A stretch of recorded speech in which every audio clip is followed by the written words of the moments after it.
Halo, halo, apa kabar? Semoga selalu dalam keadaan sehat walafiat, tetap semangat. Nah, ini saya kaget-kaget ini. Saya lihat Bung Rocky make kopiah. Saya pikir tadi habis adang walimahan atau Bung Rocky yang mengadakan walimahan. Ternyata bukan. Ini Ya, keren juga nih kopiah Anda ini, Bung Rocky. ini ada kupiah saya pakai karena ini Hari Pendidikan Nasional. Mhm. Dan kupiah ini diberikan oleh seorang guru agama di Kalimantan. Mhm. Yang pada waktu itu dia bercerita pada saya, dia ingin jadi doktor, apa ahli teknik, ahli Mhm. arsitektur. Tapi dia merasa bahwa dia kurang mampu untuk mewujudkan cita-cita itu. Maka dia memilih Mhm. menjadi guru agama itu. Dan sekarang dia Mhm. melakukan hal yang pedagogis itu melalui keahlian dia di bidang agama. Jadi dia hanya belajar, kadang-kadang dia belajar mandiri itu. Jadi ini kupiah yang dia berikan dan khusus di Hari Pendidikan Nasional kita ingat juga bahwa banyak guru yang sebenarnya punya cita-cita bagus, tetapi dia tahu diri mungkin karena kesempatan yang terbatas, tapi tetap berupaya untuk inovatif tuh. Ada yang kemudian ya menerima nasib sebagai guru honorer dan Mhm. ditelantarkan oleh negara itu. Mhm. Kira-kira beberapa hari lalu juga saya bertemu dengan seorang guru yang merasa bahwa gajinya masih 300.000 dan itu pun harus dia tunggu beberapa bulan baru dibayar. Jadi nasib guru-guru kita itu yang disebut pahlawan tanpa tanda jasa itu ditelantarkan. Padahal di tangan mereka lah selalu kita kita tahu apa yang ditinggalkan oleh Ki Hajar Dewantoro sebagai filosofi dari Mhm. seorang guru gitu bahwa ing Ingat ingarso Sosok sung Tulodo. tulodo Mhm. ing madia mangun karsa Mangun Karso ya, Tut Wuri Handayani. Muri Handayati itu ya. Yang Mhm. dulu saya plesetkan di rejim ini rejim Jokowi itu ing madia mangun korupsi Mhm.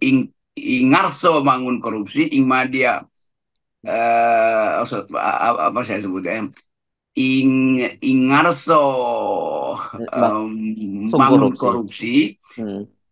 Oh, enggak, ingarso sung korupsi ing madia mangun dinasti tuturi Hmm. cawe-cawe itu. Hmm. Tapi kebalik sekarang kan, sekarang Engarso sung bangun bangun dinasti kan yang sekarang. Ingarso bangun dinasti artinya.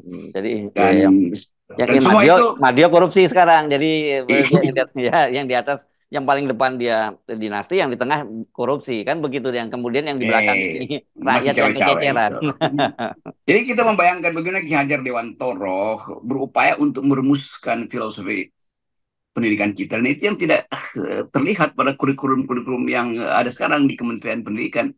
Kalau kita bandingkan misalnya pendidikan Prancis itu filosofinya adalah mengikuti revolusi Prancis itu solidaritas manusia, egalite, fraternite, liberté. Jadi semua anak Prancis itu dimulai dengan ketentuan kurikulum bahwa mereka harus mulai dari sejak dini itu mengerti apa yang namanya solidaritas Ah, manusia. ya ya ya Nah, ya di ya. kita ada keadilan sosial bagi seluruh rakyat Indonesia, tapi justru nggak membekas dalam kurikulum. Lain di Amerika prinsip adalah anything goes, Hmm. kebebasan untuk Hmm. mencapai apa aja tuh, karena dianggap bahwa Amerika itu bangsa yang datang dari para imigran, sehingga Ya ya. persaingan itu ya layak tuh. Jadi American Dream kira-kira ya begitu. disebutnya mereka ya.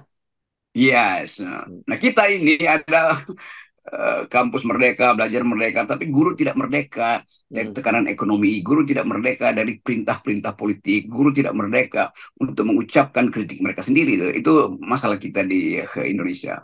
Ya ya Tapi ya. tetap kita ucapkan selamat Hari Guru.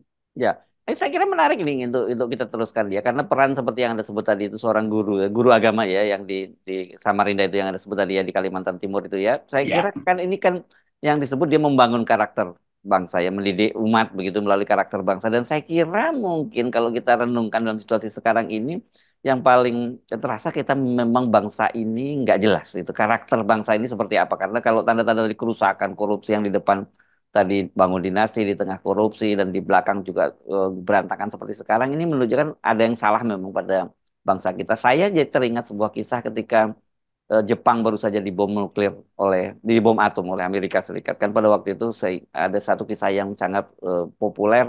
Kaisarnya kemudian bertanya berapa banyak guru yang tersisa. Itu kan pada waktu itu, dan kemudian ini memang betul-betul mendekati yang tepat, dan kita lihat seperti bagaimana melalui sekarang bangsa Jepang itu dimulai juga dari restorasi Meiji, sekarang luar biasa kan Bung Roti, tanpa meninggalkan jati dirinya sebagai bangsa Jepang.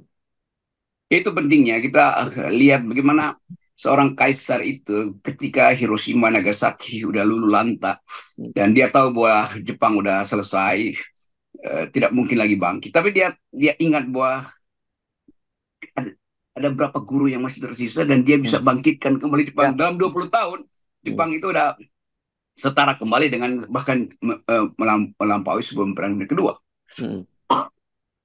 Itu adalah fungsi dari kepemimpinan, leadership dari Kaisar Hirohito waktu itu membuat guru-guru itu bergairah untuk membangun kembali Jepang itu yang hancur karena Perang Dunia Kedua. Dan kita tahu hal yang sama juga terjadi di Indonesia ketika Pak Jokowi bertanya pada stafnya itu ada berapa banyak lagi guru yang tersisa demonstrasi di depan istana pada waktu itu. Kan pada waktu itu guru-guru Ya. honorer dan bahkan guru-guru negeri minta untuk perbaikan nasib hidup mereka kan. Lalu demo di depan istana. Lalu Jokowi tanya pada stafnya itu, ada berapa guru yang tersisa? Oh, masih masih banyak mereka Pak di situ. Ah, kalau gitu mari kita kabur ke Kalimantan kan. Kita ingat pada waktu itu Jokowi benar-benar kabur nggak mau ketemu Iya. guru kan.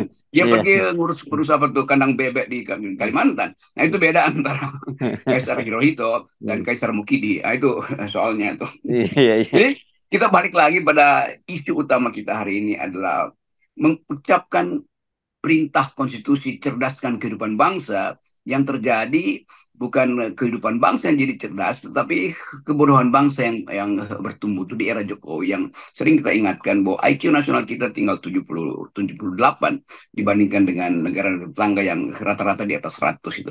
Jadi IQ kita merosot justru di era ketika diperintahkan oleh konstitusi supaya Jokowi itu mencerdaskan kehidupan bangsa. Artinya apa?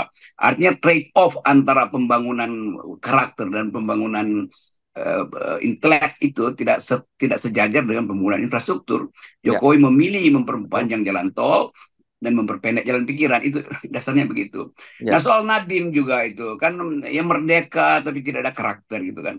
Mm-mm. Kita lihat atau kita dengar beberapa waktu yang lalu Nadiem bahkan menghapuskan kurikulum kepramukaan tuh. Pramukaan Padahal betul. sebetulnya pramuka itu latihan dasar kepemimpinan ada di situ. Hmm. Membuat tali temali sehingga mampu untuk berorganisasi supaya nggak jatuh. Hmm. Kalau lagi manjat pohon, jatuh di jaring yang Hmm. dijahit bersama tuh. Hmm. Demikian juga mental menyelamatkan orang itu Hmm. disiplin. Jadi itu mengherankan bahwa Nadiem itu membatalkan kurikulum kepramukaan yang sebetulnya kurikulum dunia sejak siapa namanya itu Baden Powell mengajarkan Hmm. kita tentang kepramukaan kan Scoutis jadi scout Ya, ya. jadi pemandu.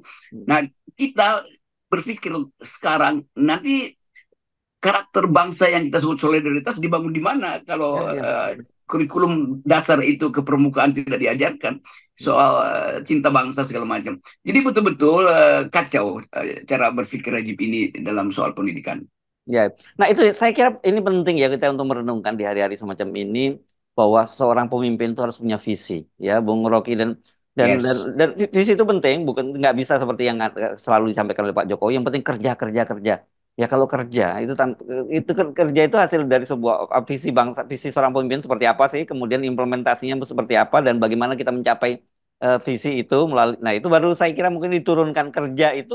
Saya kira bagian yang paling akhir sendiri ya, Bung Rocky dan sekali lagi soal karakter bangsa, itu yang saya kira memang orang sekarang jadi mulai menganggap bahwa seolah-olah apa sih pentingnya kita bicara soal karakter bangsa itu.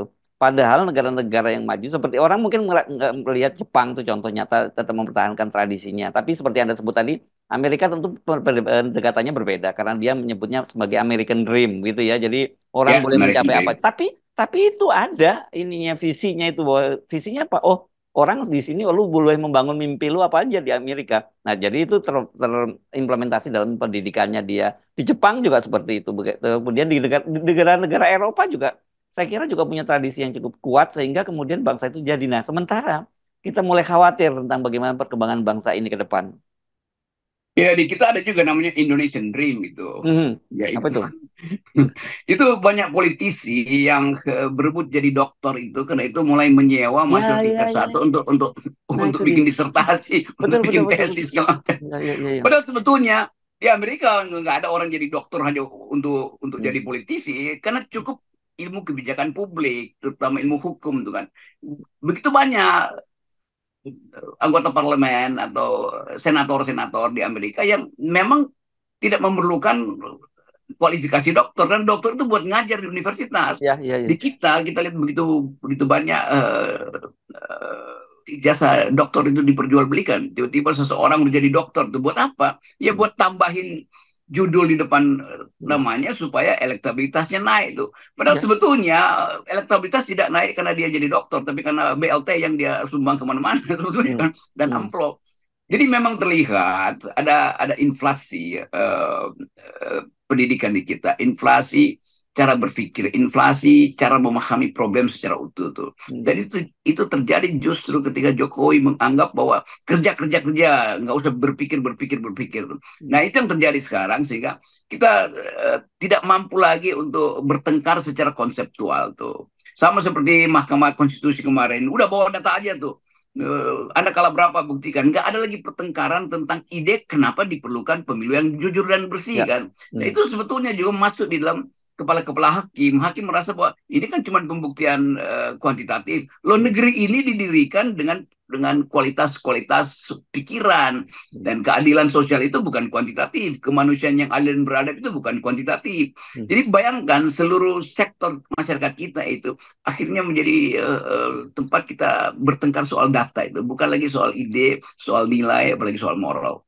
Ya, ya. Nah, ini pasti akan banyak yang mulai sebel lagi terhadap Anda, terhadap saya gitu. Kok semua upaya yang dilakukan Pak Jokowi salah gitu tentang konsep pentingnya bahwa ada visi sebuah seorang pemimpin itu ya, Bung Rocky. Dan kita mau tunjukkan satu saja ya, Bung Rocky sekarang ini yang sedang ramai efek dari kerja tanpa mikir-mikir-mikir yang seperti Anda sebutkan tadi itu. Ini sekarang lagi ramai banget kan bagaimana banyak sekali bandara-bandara internasional yang kemudian di Indonesia yang statusnya diturunkan gitu bahkan tinggal berapa bandara saja dan ini kan menunjukkan betapa cuman kerja pengen pokoknya ada bandara internasional tapi tanpa dimikir tanpa mulai riset tanpa persiapan yang lain-lain sehingga begitu tadinya diklaim bos kita punya bandara internasional sekian dalam waktu sebentar aja udah berubah lagi udah diturunkan lagi statusnya gitu. Ya, itu kebiasaan Jokowi yang ingin pamer selalu tuh. Ini ada monumental tuh. Kita punya Ya, separuh dari Indonesia punya bandara internasional tuh. Tapi buat apa bandara itu dinamakan internasional? Kalau yang dituju itu tidak ada objek sama sekali untuk bisnis internasional, untuk ya, pariwisata internasional. Jadi pintu gerbangnya dibikin internasional. Sementara betul. melewati pintu gerbang setelah bandara kita lewati itu kacau balau di daerah-daerah itu kan. Nah, Ya. itu yang menyebabkan kita tahu bahwa iya tadi betul bahwa membangun tanpa konsep itu sama dengan meruntuhkan harapan sebetulnya kan. Nah, sekarang kompetisi di antara bandara berhenti itu karena keinginan untuk mempromosikan sebuah bandara sebagai bandara internasional mungkin sekali di beberapa daerah udah disiapin tiba-tiba dibatalin oleh Jokowi kan. Jadi Mhm. ngapain itu diajukan konsep bandara internasional yang harusnya didukung oleh pariwisata dan transaksi ekonomi yang hub to hub itu akhirnya Ya. batal tuh. Jadi ini menunjukkan bahwa kerja-kerja itu artinya kata Buya Hamka itu kerbau juga bisa tuh kerja-kerja kerja. Hmm. Oke. Nah, itu baru bandara internasional. Ini jalan tol. Itu kan juga salah satu andalan dari Pak Jokowi yang infrastruktur ya, Bung Rocky dan yang selalu Anda sebut yang harusnya yang dibangun itu bukan jalan tolnya, tapi jalan yang menuju jalan tolnya itu kan gitu ya yang harus harus dibangun ya. Nah, mulai kita baca juga mulai ada jalan tol yang dilelang gitu dan jatuhnya mulai ke Cina lagi misalnya seperti itu. Jadi saya kira ini kita akan menghadapi situasi yang kalau pemerintahnya Prabowo ini tetap mengklaim bahwa dia melanjutkan semua pemerintahnya Pak Jokowi dengan semua paradigmanya, saya kira kita tinggal menunggu waktu saja itu kehancuran bangsa ini. Seperti yang dikatakan oleh Pak Prabowo dulu bahwa bangsa Indonesia itu 200 tahun 2030 akan hancur. Iya, saya baca dulu saya dikirimin buku oleh Pak Prabowo itu Hmm. Paradoks Indonesia itu. Ya, paradoks Indonesia betul. Iya, di situ justru kritik terhadap Jokowi itu kan Betul. 2019 Hmm. eh, persaingan antara Prabowo dan Jokowi itu justru Hmm. kritik Prabowo itu sangat tajam, sangat Yes. paradigmatik. Bahwa ada paradoks Indonesia dalam segala hal tuh. Dari soal ekonomi, soal infrastruktur segala macam. Pak Prabowo memberi kritik dan dibukukan paradoks Indonesia itu. Nah Baik. sekarang dia bilang bahwa dia sudah dipersiapkan sejak lama oleh Jokowi. Jadi kita percaya mana sebetulnya? Hmm, Kalau dipersiapkan sejak lama, ngapain nulis paradoks Indonesia yang bentuk kritik pada Jokowi? hmm. Jadi kita selalu mau lihat tuh konsistensi seorang guru, termasuk Pak Prabowo yang akan menjadi guru Republik ini dalam semua hal. Ternyata tidak konsisten. Kan itu intinya di situ. Jadi orang melihat bahwa apa gunanya ada visi kalau visi itu tidak diturunkan dalam kebijakan yang konsisten dengan jalan pikiran dia. Itu dasarnya begitu kan dasar berpikirnya. Nah kita balik lagi pada soal guru sekarang itu. Sehingga terlihat kenapa misalnya guru-guru kita itu kurang bergairah sebetulnya untuk menghasilkan peradaban berpikir. Karena beban pada mereka adalah target mengisi formulir. Setiap Hmm. kali saya ke daerah tuh guru-guru dari SMP sampai dosen bilang, bagaimana kita mau nulis Pak Rocky, bagaimana kita mau bicara abstrak, bagaimana kita baca teori terakhir. Kalau setiap hari di depan kita itu ada formulir bertumpuk untuk diisi itu, apa Hmm. yang udah diterangkan supaya dapat kum segala macam. Habis waktu mereka untuk hal-hal administrasi. Jadi sekali lagi di desain yang dibuat oleh Jokowi itu justru memberantakkan visi yang dibuat oleh uh, uh, Para founding parent kita ya. Iya, siapa kemarin Bapak pendidikan Indonesia itu? Ya Eh, Ki Hajar Dewantoro. Ki Hajar Dewantoro itu. Hmm. Ki Hajar Dewantoro punya ide yang bagus, tapi dibatalkan oleh Ki Mukidi Dirgantoro. Oke, tapi saya kira mungkin belum terlambat ya untuk Pak Prabowo karena kan juga Pak Prabowo belum dilantik. Mendati beliau menyatakan bahwa dia akan menjadi penerusnya Pak Jokowi, fondasinya sudah dibangun. Saya kira kita penting mengingatkan kali mungkin waktu terlupa buku yang pernah dibuat oleh Pak Prabowo kemarin itu ya yang dibagi-bagikan. Saya juga dapat, saya masih punya bukunya itu juga gitu. Mungkin ada waktunya Pak Prabowo untuk duduk kembali untuk baca buku kembali itu karena itu buku itu bagus dan sebagai seorang pemimpin yang penting punya visi tentang bangsa ini dan saya kira kalau kemudian ini tradisi soal berpikir serius itu yang saya kira mungkin sekarang sangat hilang di eranya Pak Jokowi karena memang Pak Jokowi bukan berangkat dari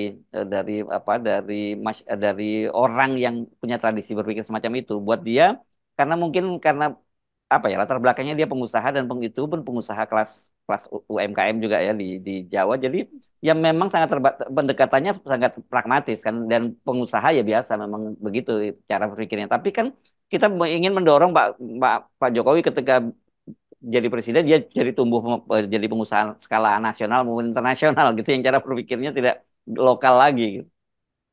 Iya waktu itu kita anggap ya udah Jokowi nggak mampu berpikir abstrak ya udahlah Ya. kerja kerja kerja.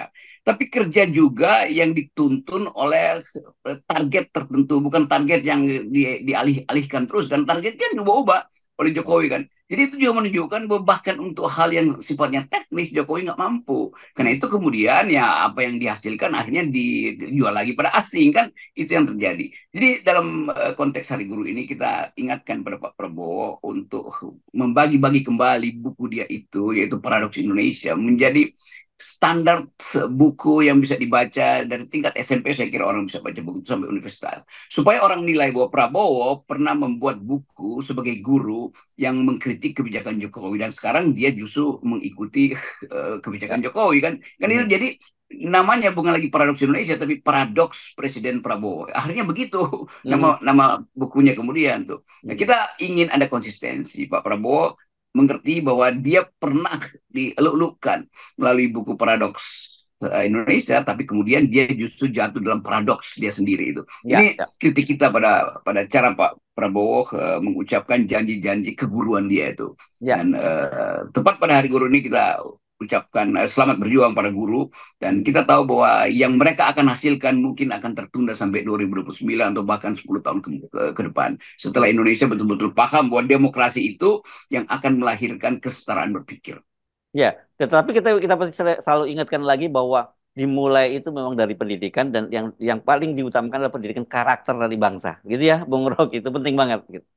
Betul, dan disebut bangsa karena memang ada karakter. Kalau Hmm. karakter itu karakter niru-niru Cina, makan siang gratis di Cina, itu kan juga niru dari Cina tuh. Itu bukan karakter bangsa. Lain kalau karakter bangsa itu adalah membagi-bagi makanan untuk para gerilyawan yang sedang bergerilya mengikuti jejak Jenderal Sudirman waktu itu lain, itu dalam rangka perjuangan. Kalau ini kan dalam rangka membujuk dan menaikkan elektabilitas kan yang disebut Ya. makan siang gratis. Ya, nah ini pentingnya saya kira belajar juga kita dengan membaca buku, belajar dari sejarah itu membaca kitab suci juga itu penting. Saya tidak tahu kalau dalam dalam agama lain, tapi di Islam itu ada di dalam Al-Qur'an itu ada satu surat Bung Rocky itu luar biasa, surat Saba namanya. Itu menggambar itu cerita itu sejarah tentang sebuah kaum gitu. Di Saba itu kalau nggak salah di mana ya kawasannya mungkin di Yaman sekarang itu yang dulu kaya raya Ya, luar biasa dan dia punya bendungan emas itu Bung Rocky. Ya bendungannya saja emas. Tapi karena bangsa itu korup jadi emasnya itu dikuliti dan kemudian terjadi banjir bandang dan bangsa itu hancur dan kemudian yang tumbuh hanya makanan yang pahit dan berduri. Itu di dalam dalam Al-Quran di semacam itu dan kita jangan sampai kita menuju seperti itu. Yang dibayangkan Pak Prabowo dulu kan kira-kira seperti itu juga bahwa kita akan berantakan bangsa ini kita tenggelam bangsa ini nanti kalau terus seperti ini. Makanya kemudian beliau mengajukan buku lewat pemikiran lewat paradok Indonesia itu. ya betul. Semua kitab suci di dalamnya isi utamanya adalah pembentukan karakter manusia Ya, itu supaya bisa mengcopy paste sebetulnya apa yang diwahyukan dari langit gitu kan. ya, Walaupun tidak mungkin sempurna manusia mencapai apa yang pernah diwahyukan, tetapi itulah pentingnya pendidikan tuh. Pedagogi itu juga dekat dengan teologi sebetulnya itu ya, ya. nasihat-nasihat Hmm, teologi selalu menjadi sumber dari pedagogi kan. ya. Tetapi sekali lagi ini soal kemampuan pemimpin untuk melihat apa problem bangsa ini nih. Jadi kita bukan cuma butuh ditambal jalan-jalan itu, tapi kita butuh ditambal pikiran kita supaya Hmm, mampu bahkan membaca literatur dunia atau membaca ya, kitab-kitab suci yang didalilkan dengan kemampuan sinopsis moral yang sangat tinggi dari para nabi kan. ya, Jadi kelihatannya itu yang lalai di depan kita karena tadi filosofi Pak Jokowi adalah kerja kerja kerja. Lalu ya. filosofi Pak Prabowo apa nanti? Ya sama juga kerja kerja Hmm, kerja kan hmm, hmm. dipersiapkan untuk hal yang sama.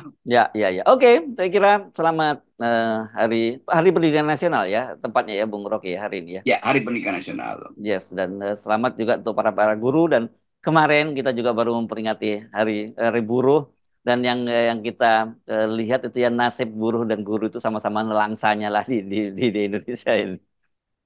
Iya, itu pentingnya kita ingatkan bahwa buruh dan guru itu dua sokok guru, dua tiang utama. Yang buruh itu untuk memperjuangkan keadilan, guru itu untuk memperjuangkan kecerdasan. Jadi seharusnya ada komposisi baru di mana guru dan buruh itu menagih pada Prabowo apa yang pernah dia janjikan di dalam buku Paradoks Indonesia itu. Yes, oke, baik. Makasih, Bung Rocky. Kita nolkan Salam semua. akal sehat buat pendidikan Indonesia.